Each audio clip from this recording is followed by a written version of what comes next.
I used to tell myself that being the forgotten one was a skill. You learn to live small. You learn to clap for your brother's achievements even when your own hands ache. That was my life growing up next to Luke, the golden son, the one whose report cards hung on the fridge long after the magnet rusted, whose trophies got their own shelf while my soccer medals collected dust in a drawer. Mom always said, "Luke just needs a little extra push. He's got potential." I'd nod, pretending I didn't hear what that meant, that I didn't. Dad followed suit, writing checks for Luke's future, paying for business classes, a car, even his first apartment. When I finally scraped enough savings to put my kids in decent school clothes, Mom gave Luke's twins new iPads for their education. My son asked if Santa forgot our house that year. I told him Santa was just busy. The real breaking point came at Christmas. It was snowing that year, the kind of slow, quiet snow that makes everything look like a memory. The living room was bursting with wrapping paper and ribbons. Luke's kids were squealing, tearing open boxes stacked higher than the tree. Drones, bikes, a gaming console, designer jackets with tags still hanging. My kids waited politely, little smiles fixed, expecting theirs next. Mom handed them each a soft package. Inside, knitted scarves. No tags. No names. Probably leftovers from last year's charity drive. I felt something crack inside me then. Dad raised a glass. "To family," he said, smiling right at Luke. "And to the future." No mention of me. No glance at my wife, who sat stiff as a board trying to hide her tears. When we got home that night, my daughter asked, "Did we do something bad?"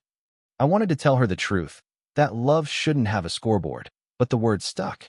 All I could do was hug her and promise that next year, Christmas would be different. That night, I couldn't sleep. I scrolled through old photos, Luke's graduation, Luke's wedding, Luke's new house, and noticed something strange. In every picture, I was there, but cropped at the edge. Always smiling, always holding someone else's camera bag, always half invisible. It hit me. I'd been erased long before the scarves. 2 weeks later, Mom called, cheerful as ever. "We've been thinking, honey. Maybe it's time we start a family fund. Everyone contributes. We help each other. Luke can manage it. He's so responsible." Responsible. That word again. The same word they used when he totaled his first car and Dad bought him another. I asked, "And what exactly would this fund help with?" "Oh, family emergencies, opportunities. Luke's kids need braces soon, and their school trip to Europe isn't cheap." I didn't hear the rest. Something in me hardened. Years of nodding along evaporated in a single breath. That night, while my wife slept, I sat in the garage staring at my old tools. I'd always loved fixing engines. Machines made sense to me. I decided then I wasn't going to live off their crumbs anymore. I'd open my own repair shop, build something that couldn't be ignored. I started working overtime, saving every penny. It wasn't glamorous, cold coffee, sore hands, nights I barely saw my kids, but it was mine. For once, I wasn't living in Luke's reflection. And then, one morning, I got a text from Mom. "Dinner next Sunday. Big family news. Everyone's counting on you, Chris." The words made my stomach twist. Counting on me had never meant what it should. Still, I knew this dinner would change everything. I just didn't realize how much. That week before the big dinner, I felt like I was walking with a storm cloud over my head. Mom's texts kept coming. Cheerful reminders with just enough guilt woven in to sound like orders. "Don't be late this time, honey. Luke's planning something special. Oh, and dress nicely. Your nieces love when Uncle Chris looks sharp." I could already picture it. Luke at the head of the table, basking in everyone's praise while I filled glasses and pretended not to mind. But this time, things were different. I had something to stand on, something I'd built myself. My repair shop wasn't big yet, but it was real. The smell of oil and metal, the hum of an engine turning over for the first time after my hands had fixed it, it made me feel alive. I was exhausted, but it was the kind of tired that came with purpose, not defeat. My wife noticed the change. "You don't flinch when your phone rings anymore," she said one night, curling up beside me. That's progress. But she also looked worried when I mentioned the dinner. "You know how they are, Chris. They don't invite you for company. They invite you for convenience." She was right. My parents didn't host dinners to include me. They hosted them to remind me where I stood. Still, I told her we'd go. "Not for them," I said, "for me. I'm done hiding." The day of the dinner, I stopped by the shop early to check on a few cars. My apprentice, Jake, a kid barely 20, was tightening bolts under the hood of an old Ford. "You nervous about the family thing?" he asked, grinning. "Nervous?" I said, forcing a smile. "Nah, just tired of pretending they're normal." He laughed. "You gonna tell them about the shop's profits? Show off a little?" That thought stuck with me all afternoon. Maybe I should show off. For once, let them see that I wasn't their charity case. When we pulled up to my parents' house that evening, I could already hear laughter spilling from inside. The driveway was packed, Luke's SUV gleaming in the front like it had its own spotlight. Mom opened the door, wrapped in pearls and perfume, smiling too wide. "There's my hard-working boy," she said, hugging me just long enough to make it awkward. "We've all been dying to hear your news." My news? I didn't have any news, at least, not the kind they wanted. Inside, Luke stood by the fireplace, drink in hand, surrounded by relatives like a politician on campaign night. He flashed his trademark grin when he saw me. "There he is, our favorite mechanic." "Shop owner," I corrected quietly. He laughed like it was a joke. Right. Self-made man. Gotta respect that." Dinner was exactly as I expected. Mom gushing over Luke's new promotion, Dad bragging about how Luke handled finances like a pro. Every time I tried to mention my shop, someone changed the subject. When my daughter showed her drawing, Luke's wife smiled politely before steering the conversation back to their twins' violin recital in Vienna. Then came the toast. Dad stood, glass raised. Family means supporting each other, which is why Luke's new proposal is so exciting. He's officially launching the Turner Family Fund. The words hit me like déjà vu. I glanced at my wife, and she squeezed my hand under the table. Luke cleared his throat. "It's simple," he said, all confidence. "Everyone contributes monthly. We'll use it to cover shared expenses, repairs, emergencies, education. I'll manage it personally." Of course he would. Mom clapped. "See, Chris? Now you'll never have to worry if your car breaks down. Luke's got you covered." I stared at the wine in my glass, swirling it slowly. "So we all pay in, but you manage the withdrawals?" Luke nodded. "Exactly. I'm just better with numbers." Something inside me snapped, not loudly, but cleanly, like a wire breaking. I set down my glass. "That's funny. I thought being better with numbers meant paying your own bills instead of everyone else's." The room went silent. You could hear the tick of the wall clock. Dad's face darkened. "Chris, don't be disrespectful." "I'm not," I said calmly. "I'm just saying, if this fund's really for the family, then maybe it should have more than one manager. Maybe even someone who doesn't think the rest of us need babysitting." Luke chuckled, low and patronizing. "Don't make this about pride, little brother." I looked him straight in the eye. "It's not pride. It's boundaries." Mom gasped softly. Dad started to say something, but I didn't hear it. I was already standing. My wife rose too. "Thank you for dinner," she said, polite but firm. "We should go." We left before dessert, the murmurs behind us rising like smoke. In the car, the kids were quiet. Then my son whispered, "Are we in trouble?" I turned around, looked at his worried face, and said, "No, buddy, we're finally out of trouble." That night, I couldn't stop smiling, not because it went well, but because for once, I hadn't swallowed my words. It was the first time I stood my ground, and it wouldn't be the last. The next morning, I woke up to silence, the kind of heavy quiet that follows a storm. My phone was blinking with messages. "Mom, you embarrassed your father last night. You need to apologize." "Dad, you crossed a line, son. Family comes first." "Luke, not cool, man. You could have handled that privately." I stared at the screen until the words blurred. Family comes first. That phrase had always been their shield, their justification for everything, from Luke's loans to my silence. But now, for the first time, I saw it for what it really meant. Luke comes first. My wife found me sitting at the kitchen table, phone still in hand, coffee gone cold. "They'll twist it, you know," she said quietly. "They'll make you the villain." I nodded. "Let them." Something had shifted inside me at that dinner. The part of me that used to crave their approval had finally died. I didn't want a seat at their table anymore. I wanted my own damn table. I threw myself into work.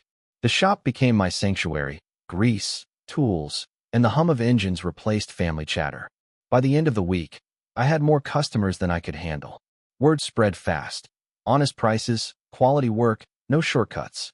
My hands were cracked and blackened, but my heart felt steady for the first time in years. Then, out of nowhere, Luke showed up at the shop. He didn't even call first. He stepped out of his shiny car in a tailored suit, scanning the lot like he'd stepped into another world. "This place smells like gasoline and ambition," he joked, wrinkling his nose. I wiped my hands on a rag. "That's the smell of work. Something you might not recognize." He laughed, but it was brittle. "Still bitter, huh? Look, Chris, Mom's really upset. You should come over this weekend, smooth things out." "Smooth things out," I repeated. "By apologizing?" He shrugged. "You know how she is. Just say you overreacted. It'll make things easier." "Easier for who?" He didn't answer. Instead, he pulled out an envelope and set it on the counter. "This is for you. A little startup boost. Consider it my contribution to your independence project." The envelope was thick. Cash. I didn't even touch it. "You really don't get it," I said quietly. "I don't want your money." Luke's smile faltered. "I'm trying to help, Chris." "No, you're trying to own me. Just like them." For a moment, he said nothing. Then his tone changed, cold, clipped. "You think you're better than the family now? Because you fix cars?" I stepped closer, grease-stained hands crossed. "No, I just don't need them to validate me anymore." His jaw tightened. He turned to leave, but stopped at the door. "You'll regret this," he said. "When Mom cuts you off completely, don't come crying to me." I almost laughed. When has she ever given me anything to be cut off from? The door slammed behind him, rattling the tools on the wall. For the next few weeks, the silence from my parents was deafening. No calls, no texts, no Sunday dinners. They didn't even check in when my daughter had a bad fall and broke her arm. But word got around. Luke made sure of it. Customers mentioned that Luke said you're doing well for yourself, despite your temper. Temper. That's how he was spinning it. One evening, as I was closing up the shop, I found a folded note under the door. The handwriting was my mother's. Neat, looping, familiar. "You're always so dramatic, Chris. Stop making yourself the victim. Family means sacrifice. If you can't contribute to the family fund, maybe you don't belong in it." I crumpled it in my hand. That night, I sat at the kitchen table with my wife, the kids asleep upstairs, and told her what I'd been thinking about for weeks. I'm done chasing them. Done letting them define who belongs. She reached for my hand. "Then what do we do now?" I smiled, a small, tired smile. "We make our own family fund. Just us. We build something real." She nodded, eyes soft. "Something Luke can't buy or steal." Outside, the wind howled through the trees, but inside, for the first time in years, I felt safe. I didn't know it then, but that peace wouldn't last. The Turners weren't done with me, not by a long shot. Because the next time they called, it wasn't for reconciliation. It was for damage control.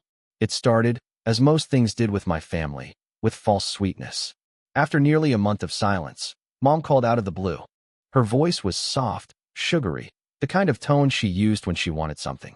"Chris, sweetheart, we've been doing a lot of thinking," she said. "Maybe things got heated. Your father and I would like to have you over for dinner. Just to talk."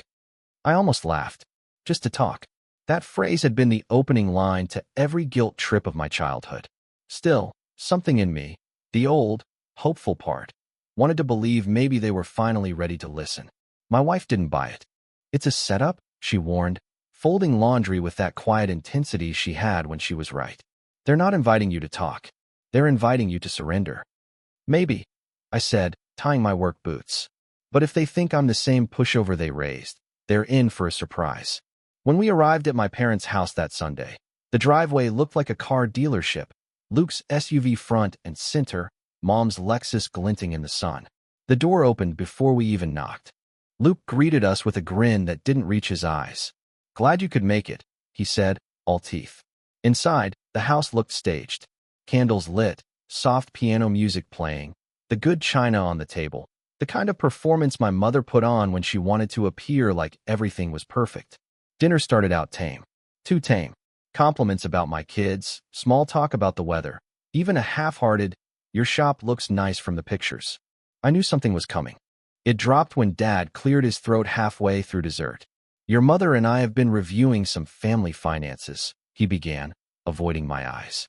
"And, well, we've noticed that you haven't made any contributions to the family fund yet." There it was. The ambush. I set my fork down carefully. "That's because I never agreed to be part of it." Mom gasped like I'd said something obscene. Christopher, this fund is for all of us. Luke's already contributed several $1,000s. I couldn't help it.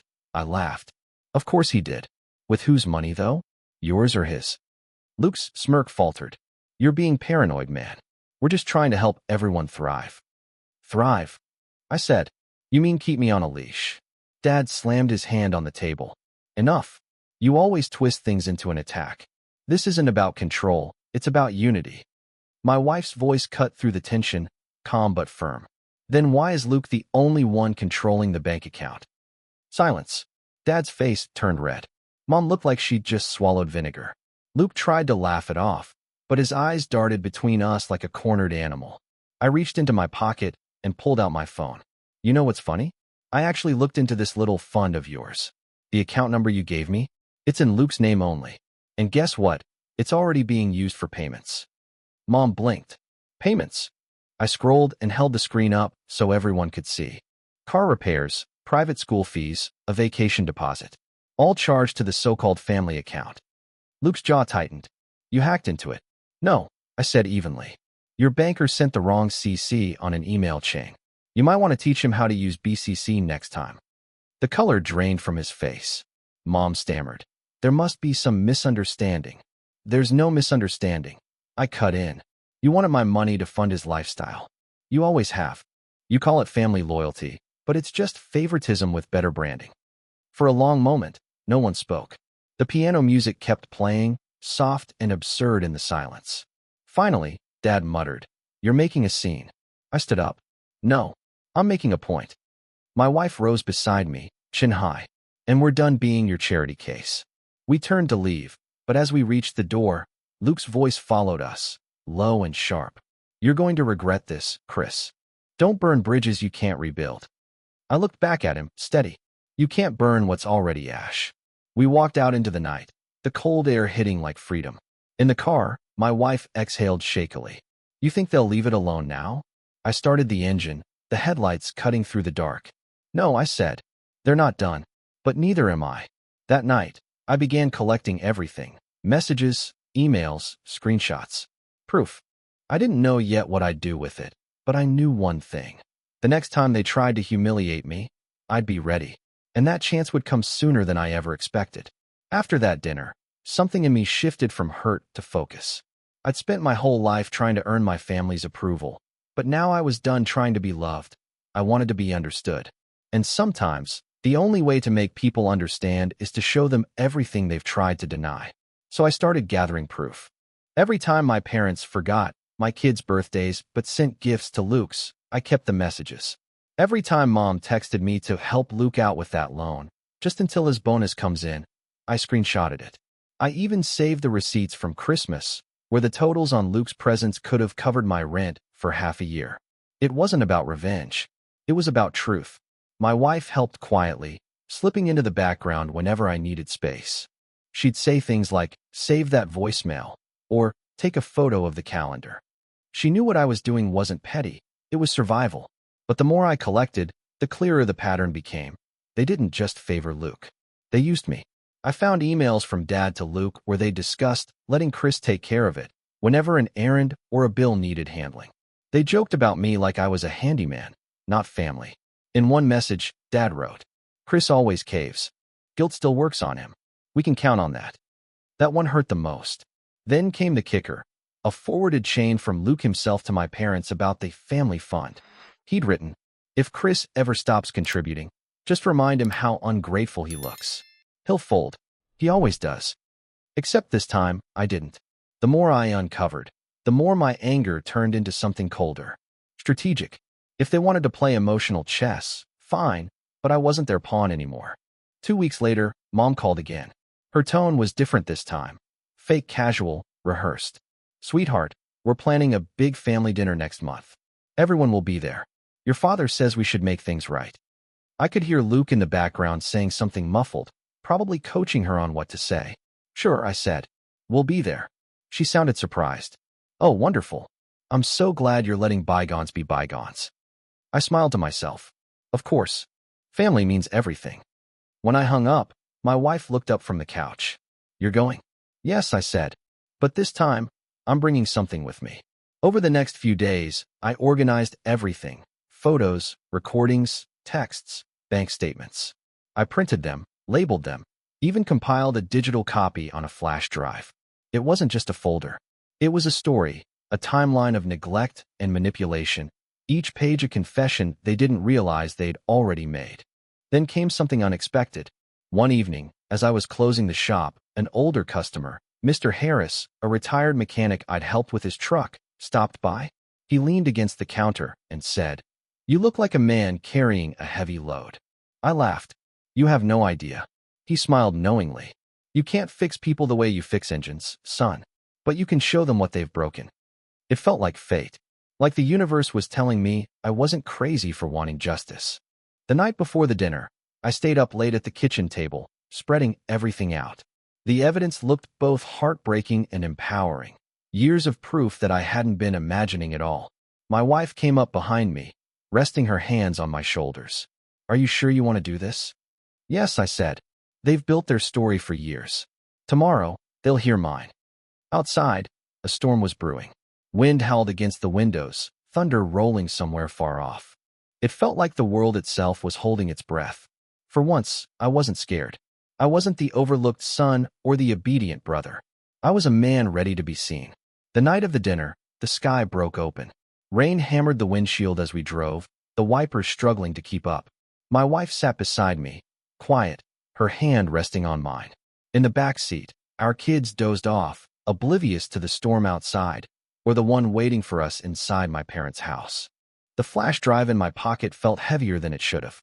It wasn't just a piece of plastic. It was years of silence, neatly cataloged and ready to speak. When we pulled up to the house, every light was on. Through the rain-smeared windows, I could see silhouettes moving around, laughter rising over the clink of glasses. The perfect Turner family tableau. My wife caught my eye. "You don't owe them calmness," she said softly. "You owe yourself peace." I nodded. Tonight, I get both. Inside, the warmth of the house hit me like a lie. Mom greeted us first, all pearls and perfume, pretending last month's shouting match hadn't happened. "Chris, you made it. I told your father you wouldn't stay mad forever." "I'm not mad," I said, hanging up my coat. "I'm just here for dinner." Luke appeared next, holding a glass of wine like a prop. Well, look who finally showed up. Thought you might have gone full hermit out in your little shop." "Just been busy running my own business," I said, smiling. "It's doing pretty well, actually." He raised an eyebrow. "Good for you, man. Maybe someday it'll be big enough to help out the family again." There it was. The jab, the reminder that I was supposed to serve, not stand beside them. Dad entered the room then, already half annoyed. "Let's keep the peace tonight," he said, as if I were the unpredictable one. "We're all adults here." Dinner began in a haze of forced civility. The table was set like a magazine spread, linen napkins, crystal glasses, food plated like art. Mom filled every silence with her cheerful monologue. Luke's job, Luke's new car, Luke's kids, and their bright futures. When she finally asked, "So, how's your little garage coming along?" I knew it wasn't curiosity, it was bait. I smiled. "Pretty good, actually. We just expanded into a second bay. Got our first commercial contract last week." Luke smirked. "Wow, big time. Do you need a loan or something?" My wife's hand found my knee under the table. "Steady. Grounding." I shook my head. "No. I think I've had enough of other people's money for one lifetime." Dad set his fork down. "Chris, if this is about the fund again." "It's not about the fund," I interrupted, my voice sharper than I intended. "It's about everything that came before it. About years of being treated like a spare tire in my own family." Mom blinked. "Oh, sweetheart, that's not fair." "Fair." I leaned forward. "You think fair is watching Luke get everything handed to him while my kids get forgotten? You think fair is pretending you don't see the difference?" The room went still. Even the rain outside seemed to pause. Luke scoffed. "You're being dramatic." I reached into my jacket pocket, pulled out the small flash drive, and set it in the middle of the table. It landed with a soft click, like a trigger being pulled. "What's that?" Dad asked warily. "Proof," I said. "Every message, every transfer, every time you all laughed about how easy it was to guilt me into helping. I brought it all." Luke's face drained of color. "You wouldn't." "I already did," I said. "It's all backed up. Emails, bank statements, The Christmas receipts, you know, the ones that showed you spent over $3,000 on Luke's kids and exactly nothing on mine. Mom covered her mouth. Chris, please, not here. Why not here? I asked, voice shaking but steady.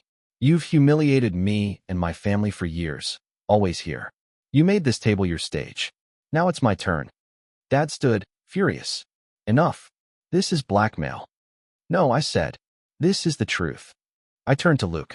You once told me I'd regret burning bridges. But bridges only matter if they go somewhere worth crossing.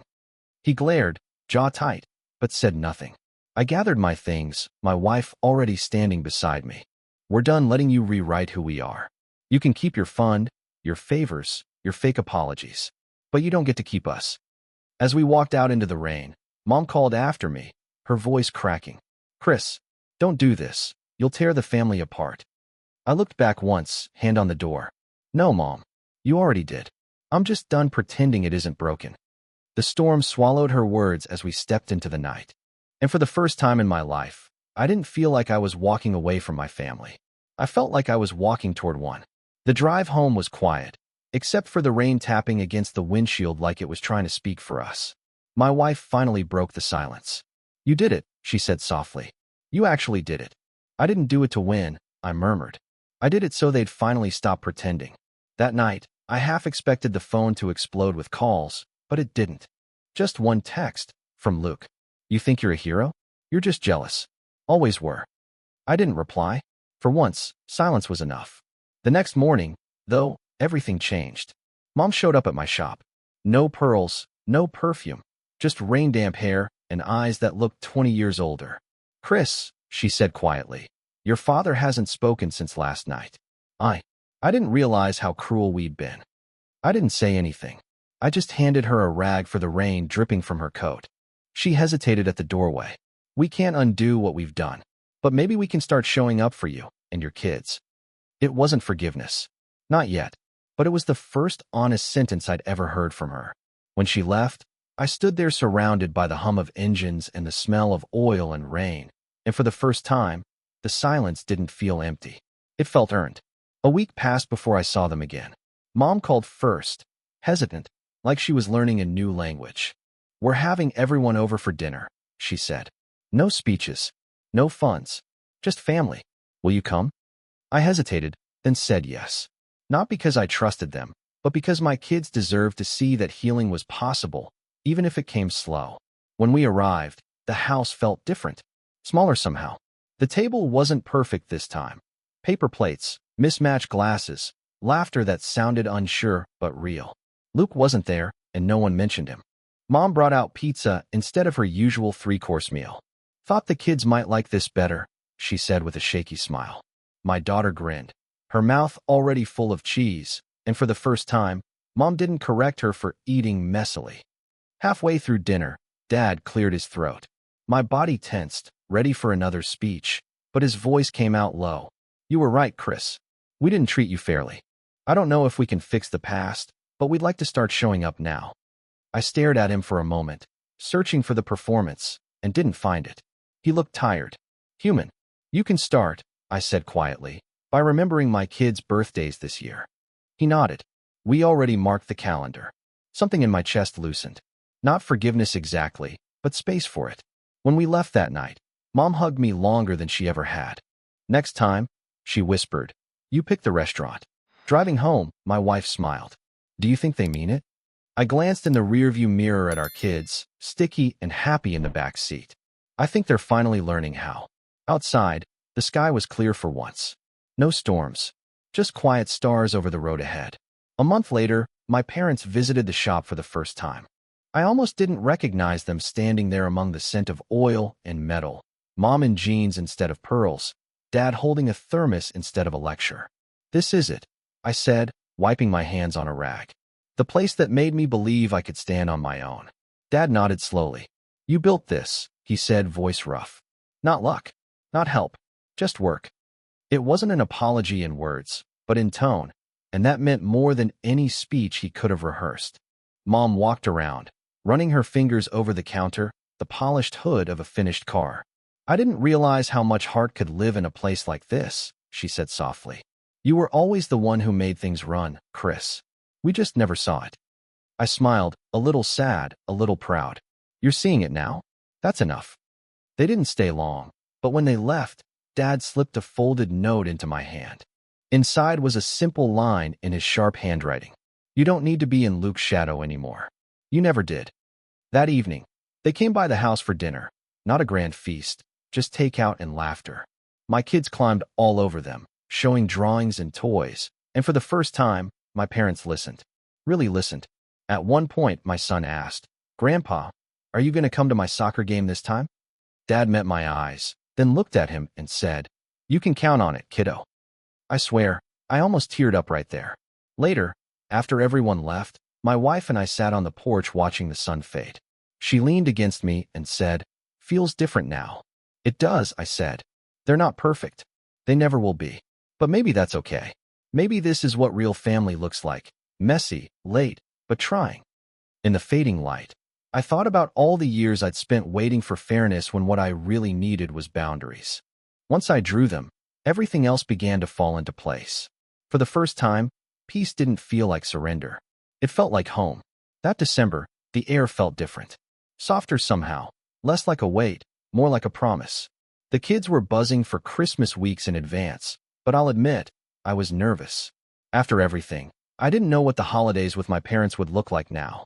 When we pulled up to their house on Christmas Eve, the driveway looked the same, but the feeling wasn't. There was no mountain of expensive gifts for Luke's kids this year. No showy decorations meant to impress the neighbors. Just a simple wreath on the door, and laughter that didn't sound forced. Inside, Mom met us with flour on her hands. She'd been baking cookies with my daughter, not just for her. My son was already on the floor, building a puzzle with Dad, who was, of all things, wearing a paper crown from a cracker hat. "Hey, champ," Dad said, smiling up at me. "Your boy's got my stubborn streak. He won't quit till the last piece fits." For once, I didn't hear condescension in his voice, just pride. When it came time for presents, I braced myself out of habit. But then Mom handed my kids 2 small boxes wrapped in brown paper and red string. Inside were hand-carved wooden ornaments, one shaped like a wrench, the other like a tiny paintbrush. She smiled shyly. "For the shop," she said, "and for creativity." The kids beamed. My wife squeezed my hand under the table. Luke didn't show up that year. Rumor had it he'd moved out of town, chasing another big opportunity. For the first time, no one filled the silence with excuses for him. After dinner, Dad pulled me aside onto the porch. The snow was falling slow, just like that other Christmas, the one that broke me. But this time, the air didn't sting. "You were right," he said quietly. "We made you feel small to keep the peace. But all it did was make the house quieter without you in it." I didn't know what to say, so I just nodded. "I never wanted revenge, Dad. I just wanted respect." He put a hand on my shoulder. "You've got it. Always will." Inside, my wife laughed with Mom, and my kids ran around the tree, their voices bright and easy. For the first time, I didn't feel like an outsider looking in. As we drove home later that night, the kids asleep in the back, my wife turned to me. "You did it," she whispered. "You broke the cycle." I looked at the reflection of the Christmas lights fading in the car window and smiled. "No," I said softly. "We built something new." And for the first time in my life, Christmas didn't feel like a test I had to pass. It felt like coming home.